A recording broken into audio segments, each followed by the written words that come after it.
I'm Jared Broyles with your morning update. Another weekend, another closure to look out for along I-70 in Topeka. KDOT says the eastbound lanes between 6th and McVicker will be closed Sunday. This is part of the ongoing prep work for the Polk Quincy Viaduct project and should last between 8 a.m. and 2 p.m.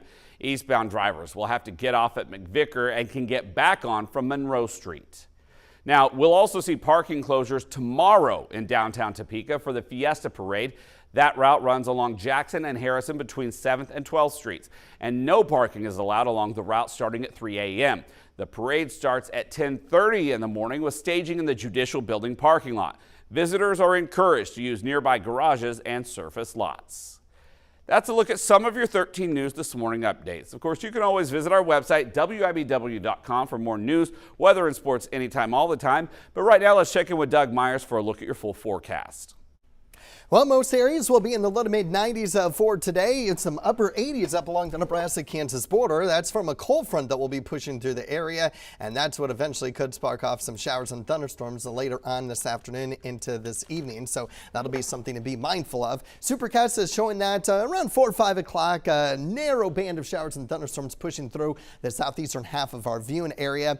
This will come with lightning being the primary threat, but we'll also keep an eye on the wind threat. Very low risk for some small hail, and then pushing across the area in our southern communities through about 10 o'clock. There's some other models, especially our short-term models, that keep us completely dry altogether. So it is going to be one of those cases where we'll have to keep a very close eye on how the atmosphere recovers from the morning cloud cover that we have early this morning and what to expect for later on today. Meanwhile, for today, we will have about a 10 to 15 mile per hour wind with wind gusts that could approach 20 to 25 miles per hour. Tomorrow, much lighter winds, more in that 5 to 10 mile per hour range heading into the first part of the weekend, where we're in for a nice cool down behind tonight's cold front. Mid to upper 80s for highs across the area to begin the weekend. Not necessarily a drop in humidity, so we may still have a heat index value that could be in the upper 80s in some areas, and then upper 80s and low 90s for Sunday, where heat index values will be in the low 90s for much of the area. So